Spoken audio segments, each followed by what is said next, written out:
পরকালের সুখের জিন্দেগি কার হাতে? আল্লাহ রাব্বুল আলামিন জানিয়ে দিয়েছেন, পরকালের সুখ শান্তির জীবন যদি তোমার লাভ করতে হয়, পরকালের সফলতার জিন্দেগি জান্নাতি জিন্দেগি যদি লাভ করতে হয়, মরণ দুনিয়ার জীবনে তোমার চালচলন দিয়া মহান আল্লাহ রাব্বুল আলামিনকে যদি খুশি করে আসতে পারো, তবেই জান্নাত লাভ করতে পারবে।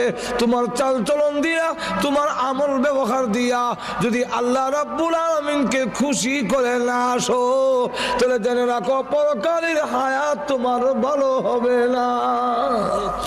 পরকালের সুখের জিন্দেগি কার হাতে? আল্লাহ রাব্বুল আলামিন জানিয়ে দিয়েছেন, পরকালের সুখ শান্তির জীবন যদি তোমার লাভ করতে হয়, পরকালের সফলতার জিন্দেগি জান্নাতি জিন্দেগি যদি লাভ করতে হয়, মরণ দুনিয়ার জীবনে তোমার চালচলন দিয়া মহান আল্লাহ রাব্বুল